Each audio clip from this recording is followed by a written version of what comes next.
untuk rencana hasil kerja yang diintervensi pimpinan atau sekolah terlaksananya supervisi terhadap guru dalam pelaksanaan pembimbingan serta pelatihan dalam mewujudkan pembelajaran yang bermutu dan untuk semua. Indikator tingkat pelaksanaan supervisi terhadap pelaksanaan pembimbingan dan pelatihan yang dilakukan guru dalam mewujudkan pembelajaran yang bermutu untuk semua.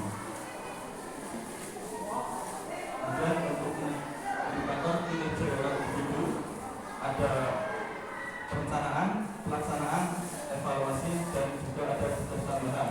Nah, di sini jumlah dokumen perencanaan, pelaksanaan, dan evaluasi wilayah layanan yang memfasilitasi kolaborasi dan komunikasi antar strategi untuk peningkatan efektivitas pembelajaran serta pelaksanaan tugas tambahan yaitu sebagai pembinaan ASIS. Untuk kegiatan dan tahapannya, pada perencanaan itu pertama ada analisis kebutuhan strategik atau AKPD, penyusunan KPR, dan juga refleksi. Yang kedua ada pelaksanaan, kegiatannya ada pembukaan, kegiatan ini dan juga penutupan. Untuk kegiatan yang ketiga ada evaluasi, tahapannya ada tahapan persiapan, tahapan pelaksanaan, tahapan analisis, dan tahapan pelaporan. Dan yang keempat ada tugas tambahannya yaitu kombinasi. Kombinasi ini untuk maksudnya ada pembinaan administrasi, dana, sarana, dan prasarana. Kemudian untuk auto kegiatannya, perencanaan itu terwujudnya dokumen RPL atau rencana pembinaan layanan.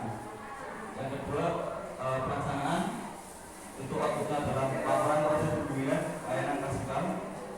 Yang ketiga ada output kegiatan evaluasi, terwujudnya dokumen pelaksanaan layanan klasikal. Dan yang keempat ada output kegiatan tugas tambahan yaitu pembinaan, pengelolaan, dan pengembangan ASIS di sekolah.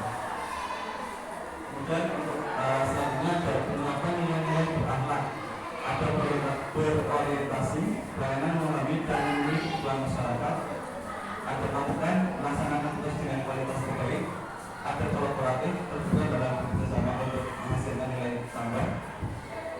Yang keempat ada loyal, menjaga nama baik sesama ASN. Yang lima ada adaptif, terus berinovasi dan mengembangkan kreativitas. Dan yang terakhir ada akuntabel, menggunakan pelayanan dan penggunaan secara bertanggung jawab. Ini saja yang saya sampaikan. Selanjutnya saya tanya kepada masyarakat.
Mohon izin Ibu untuk menjawab pertanyaan.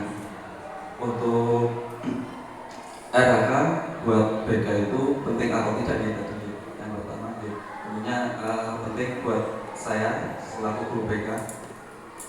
Di mana dalam BK itu ada yang namanya program penyusunan program. Walaupun di kami di SMP Gunung itu masuknya itu 1 minggu 1 jam saja, itu tetap ada layanan klasikal. Nah, layanan klasikal itu berarti sebelum membuat layanan klasikal itu ada yang namanya pembuatan AKPD, itu angket kebutuhan strategik. Untuk membuat program itu sebenarnya kami selaku guru BK itu membuat angket dulu. Kemudian dari angket itu nanti akan terbentuk program semester, program tahunan, program bulanan, mingguan, dan harian seperti itu. Nah dari situ RHK itu kan mengevaluasi, membuat proses perencanaan dan juga pelaksanaan. Jadi menurut saya selaku guru BK penting. Kemudian untuk selanjutnya perbedaan dari RHK guru mapel dan juga guru BK. Mungkin perbedaannya dari guru mapel itu pembelajaran ya, maksudnya itu pembelajaran. Kemudian pada BK itu pembimbingan, pelayanan, kayak pelayanan klasikal, konseling individu, permasalahan yang dihadapi siswa. Jadi semisal 1 jam pembelajaran di kelas itu, ya mungkin kayak apa sih yang terjadi selama 1 minggu kemarin, terus kemudian apa yang dihadapi siswa nanti, kayak sesi curhat kayak gitu. Kemudian nanti kalau ada permasalahan yang lebih penting, kita panggil ke ruang BK untuk menyelesaikan masalah yang lebih lanjut. Seperti itu. Terima kasih. Ya berarti meskipun 1 minggu 1 hari Pak ya, setiap kelas itu memang tetap ada ya Pak ya, tetap ada yang namanya seperti RHK dia jadi sama ya, cuma bedanya kalau tadi Pak ya, kalau guru mapel itu ke proses atau ke pembelajaran, mungkin ke mapelnya atau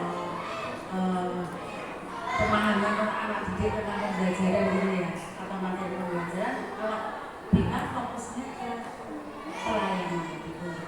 Terima kasih, jadi sama ini. Terima kasih. Terima kasih atas penjelasan dari pemateri dan pertanyaan dari Ibu Isma. Untuk selanjutnya, saya persilahkan Bapak dan Ibu Pasca atau peserta menti untuk memberikan tanggapan maupun pertanyaan kepada pemateri.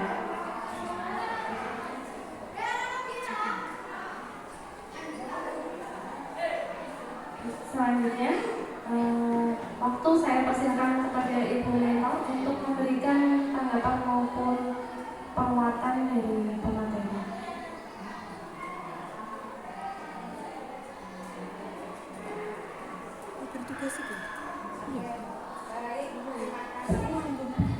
Terima kasih Pak Azan, SMP Negeri 2 Pabelan. Setelah ini kan diwakili oleh Ibu Isma ya, Bu Isma. Jadi mohon izin Bapak Ibu dan juga teman-teman bahwa RHK itu merupakan satu kewajiban untuk semua ASN, baik ASN sebagai PNS maupun P3K.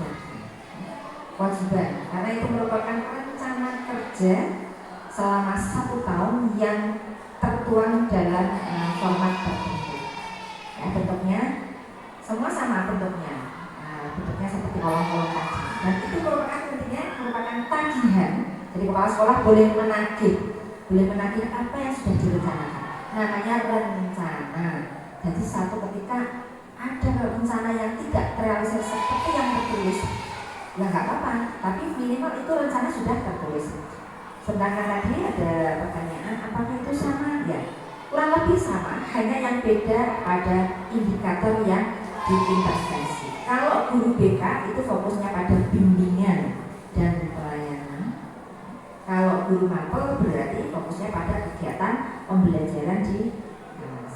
Kalau prosesnya tetap semua menggunakan ada perencanaan, ada pelaksanaan dan evaluasi. Jadi nanti kepala sekolah boleh menagih, saya mau lihat RHK-nya Pak Azian. Jadi bagian itu nanti bentuk-bentuk RHK ya. Pak Azian RHK-nya bentuknya begini, tagihannya ini. Saya besok kapan-kapan mau cek gitu. Boleh ditagih itu ya. Begitu Bu, ya, teman-teman ya. Nanti semuanya tolong dilihat juga punya Ibu dan Bapak masing-masing apakah yang saya buat benar-benar saya sebagai guru BK apakah sudah bimbingan dan layanan, dan saya sebagai guru mapel apakah itu betul-betul sudah berfokus pada pembelajaran di dalam kelas. Jadi ya, terima kasih Pak Azian. Semoga nanti banyak siswa yang hadir ke kelasnya Pak Azian untuk bimbingan layanan khusus, karena guru BK-nya datang loh ya. Jadi guru BK ini kudu ramah, cedak karo murid, bukan dalam latihan yang negatif tidak, tapi biasa mengatakan murid itu apa ya, tidak ada rasa takut dengan BK. Jadi BK itu bukan polisi loh, tapi teman. Jangan sampai nanti yang hadir ke BK itu karena dipanggil, karena bermasalah, enggak. Tapi memang harus memposisikan BK di situ merupakan sahabat murid, sehingga nanti anak-anak itu, murid itu menjadi terbiasa untuk berkonsultasi, berkomunikasi dengan BK, sehingga jangan sampai nanti terjadi permasalahan di sekolah. Kalaupun berarti itu tugas BK supaya bisa mengkondisikan anak-anak menjadi bisa terkendali dan bahkan bisa menyelesaikan masalahnya. Begitu ya. Terima kasih. Monggo moderator. Baik, luar biasa sekali penyampaian materi yang disampaikan oleh Pak Azian. Untuk selanjutnya, saya persilakan Pak Azian untuk memberikan. Terima kasih kepada Ibu Dita selaku moderator. Terima kasih Bu Mentor, Bu Isma selaku Wakil Kepala Sekolah yang sudah memberikan pertanyaan dan sudah penguatan. Kurang lebihnya mohon maaf, presentasi yang satunya saya lakukan Budi. Kurang lebihnya mohon maaf. Wabillahi taufiq wal. Wassalamualaikum warahmatullahi wabarakatuh. Mari kita berikan aplaus untuk